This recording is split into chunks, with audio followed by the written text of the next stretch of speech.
Hello everyone, welcome to another video. I'm Randy, and this is another in my series where I go through each year and tell you my favorite album, my favorite song, my favorite movie, and my favorite television show from each year. We're up to 1973. One thing is that I have to have a physical copy in order to pick it, and with the television series, since many of them lasted many seasons, they are only eligible their debut season. So let's get to it, 1973. All right, for my favorite album of 1973, the fourth runner-up is Goodbye Yellow Brick Road, Elton John. I only have it on CD. Wonderful double album from Elton's fine 70s period, full of excellent tracks, a couple weak ones on the second record. It has that great opening of Funeral for a Friend, segueing into Love Lies Bleeding. Got hits like the title track, Benny and the Jets, Saturday Night's All Right for Fighting, Candle in the Wind. A solid album with also some great deep tracks like Gray Seal and All the Young Girls Love Alice. My fourth runner-up. My third runner-up is from Mott the Hoople and their album Mott. The lyrics inside on the Columbia label. I think this is the best Mott the Hoople album, full of songs about life of a rock and roll band. Ian Hunter is in fine voice with songs like All the Way from Memphis, I Wish I Was Your Mother, and a theme song of sorts about the rock and roll experience and Ballad of Mott the Hoople. Third runner-up. My second runner-up, from Bruce Springsteen, The Wild, The Innocent, and the E Street Shuffle. There's the guys on the back. Of course, he was on Columbia label. But yeah, this is stronger than his debut that also came out the same year. It's more ambitious and the songs are more fully realized. Keyboardist David Sanchez really shines, as well as Springsteen's poetic lyrics. It has the concert favorite Rosalita Come Out Tonight, and epic tracks like Incident on 57th Street, New York City Serenade, and 4th of July Asbury Park, in parentheses, Sandy, an early masterpiece by the Boss. And now for my first runner-up. Speaking of masterpieces, we have Dark Side of the Moon by Pink Floyd. I'm sure many people would have this as number one, but those that know me can probably guess what my number one is. This is indeed a classic, one that is looked upon as a whole piece rather than a collection of songs. It also stayed on the album charts forever. This is the 50th anniversary edition. There's the vinyl. And I don't know what came in with the original one, but this has, these came in with the original one too. Posters of the pyramid there, and this poster as well.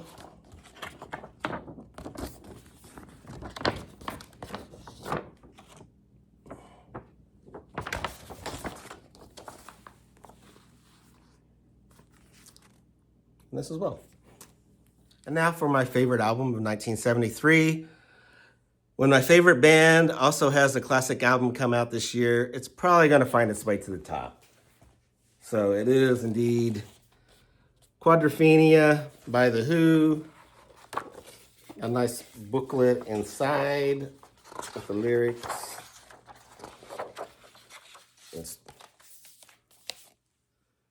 But yeah, another concept album with a great collection of Pete Townsend compositions relating to the mod movement. I think it has Roger Daltrey's best vocal performances in songs like Love, Rain, or Me and The Real Me, and some amazing bass work by John Entwistle. My favorite Who album is still Who's Next, but this is a close second. From 1973, Quadrophenia. My favorite song of 1973, my fourth runner-up from Jerry Lee Lewis. It is No Headstone on My Grave. This is actually, when I bought my CD player, the first CD I ever bought, the Jerry Lee Lewis. The song was written by Charlie Rich and originally recorded by him. Jerry Lee's version comes from the album The Session, which was recorded in London with many well-known British musicians. He also gets to reference himself in the song quite a few times. But listen to some of these musicians on here. Delaney Bramlett, Matthew Fisher, organist for Procol Harum, Peter Frampton, Rory Gallagher, Kenny Jones, Mickey Jones, Albert Lee, Alvin Lee, and of course his violinist that played with him all the time, Kenneth Lovelace. Yeah, no headstone on my grave. My third runner-up from Fleetwood Mac and their album Mystery to Me, and that is the song Hypnotized. Terrible cover. Yeah, there they are. Ooh. Back. But yeah, this may be the highlight of the Bob Welch years of Fleetwood Mac.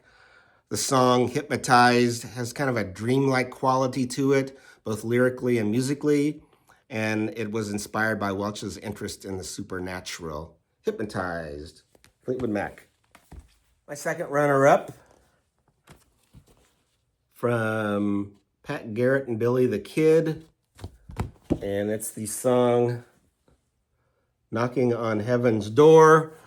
It was written for the Sam Peckinpah film, Pat Garrett and Billy the Kid, which Bob Dylan did the soundtrack. It's been called an exercise in splendid simplicity by Dylan biographer Clinton Hayland. It's beautiful in its simplicity, but it also elicited the worst cover version in music history. If you know, you know. Knocking on Heaven's Door, Bob Dylan. My first runner-up from The Wild, the Innocent, and the E Street Shuffle. Second song on side 2, Rosalita, Come Out Tonight. Fun song that is even more energetic in some live versions. It's a story of a young rock and roller whose love for Rosalita is not shared by her parents. It's an epic song, clocking in at over 7 minutes and a concert staple. He quit playing it for a while, and there'd be signs up, "Let Rosie come out tonight." I think I've seen him play it 3 or 4 times in concert, yeah. Rosalita, Come Out Tonight, Bruce Springsteen. And for my favorite song of 1973, from The Who and Quadrophenia, Love, Rain, or Me. This may be Roger Daltrey's best vocal performance, and some amazing bass work by John Entwistle, which I referenced before. This is the album closer, and Pete Townsend really knew how to write an album closer. Love, Rain, or Me, my favorite song of 1973. Now for my favorite film of 1973, the fourth runner-up is American Graffiti, directed by George Lucas of Star Wars fame.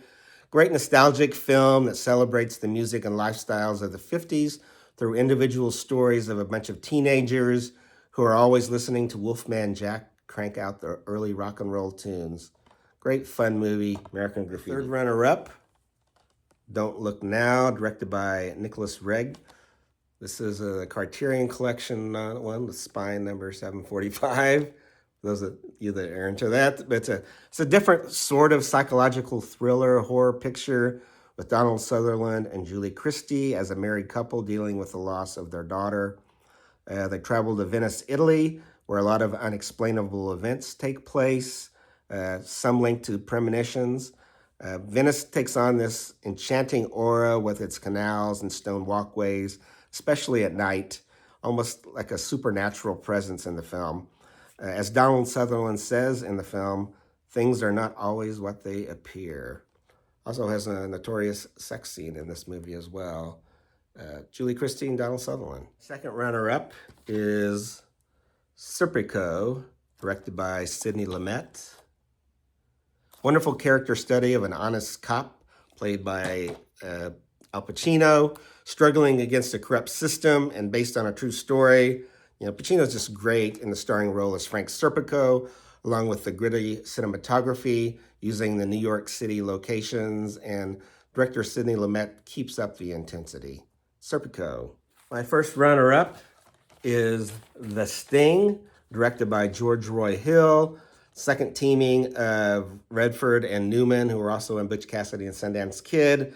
This is a great caper movie with some wild double crossing that leads to the ultimate con.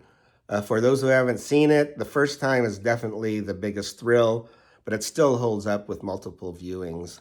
My Sting is my first runner-up. Favorite film of 1973. It is The Exorcist, directed by William Friedkin. I still maintain that this is the scariest movie of all time, and repeated viewings still leave an uneasiness that lasts long after watching the film. Oh, in fact, it says it right there, the scariest movie of all time, or scariest film of all time. But the music, the performances, the special effects, even for 1973, the editing, all contribute to a chilling experience. I'm still not crazy about watching this movie at night, but I'm still picking it as my favorite movie of 1973. Now for my favorite television show from 1973, my fourth runner-up is Hawkins. Before Andy Griffith was Matlock and Dick Van Dyke was in Diagnosis Murder, we had James Stewart as the homespun lawyer Billy Jim Hawkins, taking on big city lawyers and finding his clients innocent, of course. Fun mystery series that were sort of like mystery movies, as each episode was over an hour long. In fact, they're calling it Sunday Night Mystery Movies. Yeah, Hawkins with James Stewart. Third runner-up is The Bobby Darin Show. There he is. A fine, short-lived variety show starring Bobby Darin. Short-lived because Bobby Darin died in 1973 after having open heart surgery at the age of 37. He had some fine musical guests on the show, including Nancy Sinatra, Taj Mahal, Dusty Springfield, Peggy Lee, and Freda Payne. And of course, Bobby participated in the singing as well as the skits with such comedians as Red Fox, Flip Wilson, Tim Conway, and Sid Caesar. Oh, there's some other ones maybe I didn't mention on here as well. Yeah.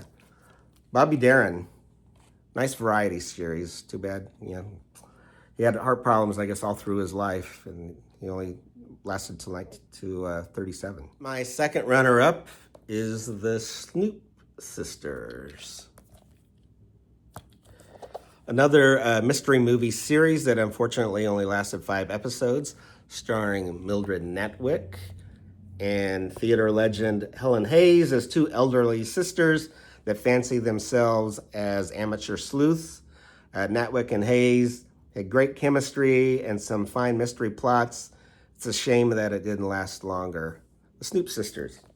And my first runner-up is Orson Welles' Great Mysteries.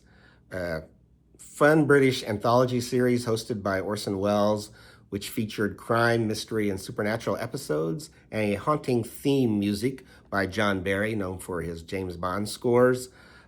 Orson Welles' introductions took on an eerie quality, and there were such stars as Christopher Lee, Victor Buono, Jose Ferrer, Peter Cushing, and Joan Collins, among many others.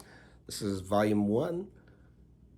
Orson Welles' Great Mysteries. My first runner-up series from 1973 is Thriller.